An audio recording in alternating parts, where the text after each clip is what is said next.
In this video, I'm going to go over the worst hip pain relief exercises and the best ones to do instead. Stay tuned.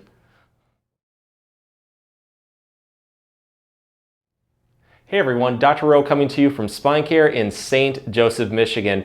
In this video, I'm going to go over some common but bad hip pain relief exercises and show some safer alternatives that will help lengthen and strengthen the hips, offering more long-lasting relief. As a bonus, all of the exercises can be done at home. They require no special equipment, and you may find give quick hip pain relief even in as little as 30 seconds. So let's get started and fix that hip pain right now. So I'm probably going to get some grief for this one because it's really popular. Let's take a look at deep squats. That is squatting and trying to take your butt down towards the floor as much as you can. There's nothing wrong with deep squats if you have the strength and flexibility to be able to control that movement. But if you don't, you can get a lot of issues because the further that you go down, the less stability you have in your pelvis, and it tends to tilt posterior. So you get what is known as butt winking. With butt winking, you can get a lot of strain on your knees, hips, and lower back, leading to a lot of hip pain. So here's a safer alternative that will allow you to progress into the squat, and it's just much more friendly across the whole body and the hips. So a better alternative to start with is what is known as the wall squat. We're going to go next to a smooth wall or a door. I really like this one because it helps position your back in a very good upright posture, and it will also help train you to maintain that posture while doing the squat. So I'm going to get into a squatting position. My legs are going to be roughly hip width apart. I'm going to have my feet in front of me enough when I do this exercise that my knees are not going to go past my toes. If that's the case, just move your feet just a little bit more. Take your feet, angle them out slightly, like 5 to 10 degrees. What it does is it helps take pressure off the knees during the exercise. I'm going to put all of my body weight onto my heels. And from there, I'm just going to have my whole backside flush against that wall. Take your hands, you can put them on your hips, or you can put them in front of you like this into a prayer position. What I try to do also is tighten the core a little bit. It will help build more stability during the movement. So I'm just going to slide down until I feel a very good activation in the glutes, back of the legs, the hamstrings going towards the knee.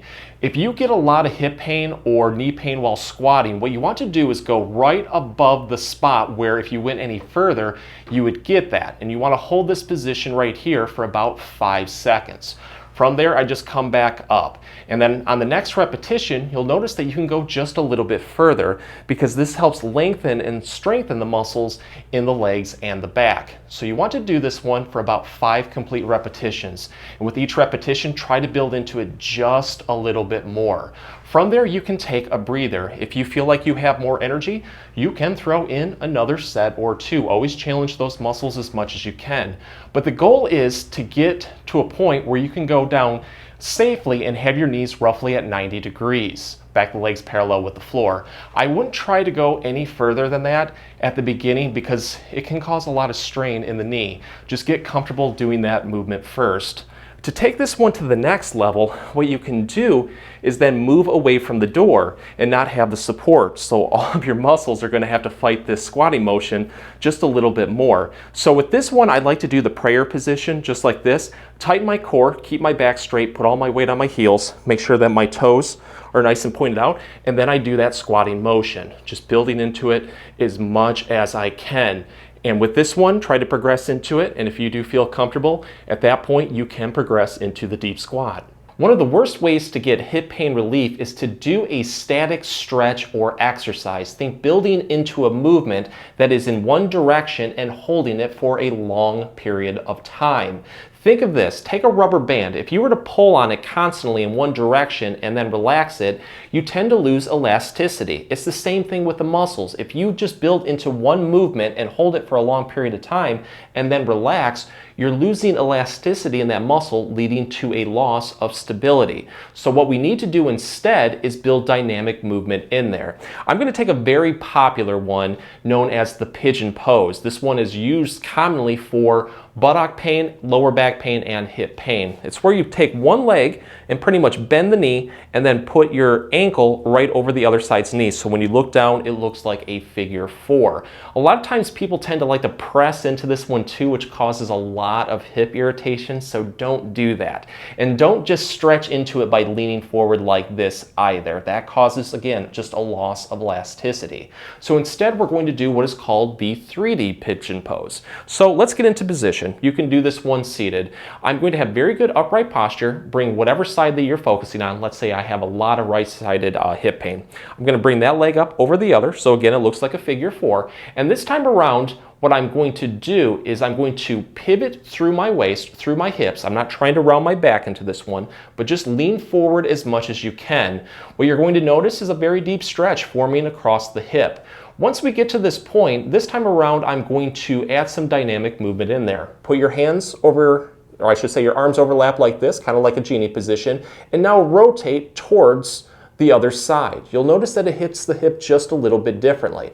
I like to hold this one right here for about 10 to 15 seconds. I just relax, and then I do it towards the other side, engaging different muscles. It also helps let muscles relax at the same time too. You can do this right here nice and slowly for about 3 to 5 repetitions on both sides and build into the repetitions with each one. You can also target a little bit more off to the side of the lower back, hitting a muscle called the quadratus lumborum. So with this one, I have very good upright posture, and what I'm going to do is just simply bend away from the side that I have bent. The more that you go over, the more that you're going to feel a deep stretch into that muscle going into the lower back, into the hips. Feels really good. Try to hold this one for about 10 to 15 seconds. You can come back up and then you can relax. But all of those motions right there, they just target muscles a little bit differently and allows them to get engaged, relax, and constantly be put through a dynamic movement to get better results. And remember, whatever you do on one side, switch to the other to keep them both in balance. So nothing makes me do a Tony Stark eye roll faster than when somebody is told they have hip pain because their core and abdominal muscles are weak. So they get recommended to do old school crunches and sit-ups. Crunches and sit-ups, all they do is round the back and strain the back, leading to pain. They don't really do much of anything. So here is a better alternative that is not only going to help safely strengthen the core and the hip, but put it through dynamic movements of rotation that you might find will give you better results. This one is called the 3D dead bug. I like to do this one on a floor next to a wall or a door. So I'm going to bend my elbows roughly at 90 degrees, make fists, press into the door just like this, and then tighten the core at the same time. So press into it, tighten the core, and then you're going to raise your legs up, bending the knees roughly at 90 degrees. You want your hips, your knees in a nice straight line also. The movement is very easy. I'm going to demonstrate it on the right side so you can see it a little bit easier. So I'm going to straighten one leg like this at the knee and allow the heel and the calf muscle to hover right above the floor. Don't let it touch. When you do this, you're going to feel a ton activate into the core, into the glutes that support the hip right here. I try to hold this one for about 5 seconds, and then I'm just going to relax. And then you can do it on the other side. I recommend doing this one for about 10 to 15 repetitions on both sides. And if you feel like you have a little bit more energy, you can throw another set or two in. Just get used to this movement first. From there, you can progress into taking this one to the next level by putting some rotation into the hip to further strengthen it. So what I'm going to do, take one leg down like this again, but this time around I'm going to turn my foot outward as much as I can. You'll feel the hip muscles really start to fire. You can also experiment with taking the leg out like this while taking your foot out at the same time. Go out as far as you can and hold this one comfortably for about 5 seconds. You can also do the opposite. Turn the foot inward like this and then go inwards. You'll notice that it hits the hip just a little bit differently. But go through all of those motions. And if you feel like one hits it just a little bit better, throw some more repetitions in. Just whatever you do on one side, always switch to the other to keep them both in balance. So a really popular core and hip strengthening exercise is the supine leg lift. Lying flat on your back, keeping one leg straight, lifting it up just like this, or even the flutter kick variation. The problem is with this exercise, it really doesn't engage the core all that much. Instead, you're putting everything onto the hip flexors right here at the front part of the thigh. When you're doing this also, people don't tend to relax into a neutral position. They're constantly keeping those hip flexors flexed, and at that point, you're getting extreme fatigue, strain, and then pain. You know that deep burning sensation that you get in the front part of the legs right here into the groin? Those are your hip flexors screaming at you to please stop. So here's a safer alternative to build hip and core strength. This is called the hip flexor bridge. It's much better than a supine leg lift because you're going to engage a lot more muscles through dynamic movements to help take a lot of strain off that hip flexor. I'm going to start lying flat on my back. You can do this one in bed or on a floor. Let's begin with the bridge movement and then progress into that leg lift. So I'm going to have my legs roughly hip width apart, knees bent, feet flat. I'm going to take my hands, put them right on my hips. Let's tighten the core for a little bit more support.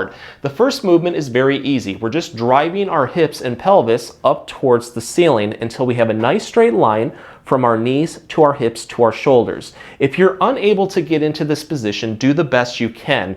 Raise up as much as you can, and then over time, hopefully, you will gain strength and flexibility to get into this position right here. But in this position, I already feel a ton firing. My core muscles, lower back, the glutes, the legs, and also into the front of the legs right here. I try to hold this position comfortably for about 5 seconds. From there, I'm just going to relax, take a breather. I would get used to this position, maybe do about 5 to 10 repetitions. And at that point, if you feel like it's getting a little bit easy, you can progress into this next one. So let's focus a little bit more on that leg lift. Let's get into our bridge position, but this time around, I'm going to lift one leg straight forward like this and put all of my weight on the other side. When you do this, make sure that your hips are level. You don't want one tilting. But from here, if I want to engage the hip flexor a little bit more, I just lift the leg back towards me just a little bit, and it gets pretty challenging. Try to hold that one comfortably for about 5 seconds, and then just relax, come back down like this. Allow all of the muscles to relax at that point so that hip flexor won't stay in a flexed position. From there, I just repeat this one nice and slowly, but I do it on the other side on the next repetition. I try to do this for about 5 to 10 repetitions on both sides. And if you feel like you have a little bit more energy, you can throw in another set or two. If the exercises helped, please support the channel by giving this video a like and maybe subscribing too. If you have any comments or questions, please leave them below. I'll get back to you as soon as I can. Thanks for watching.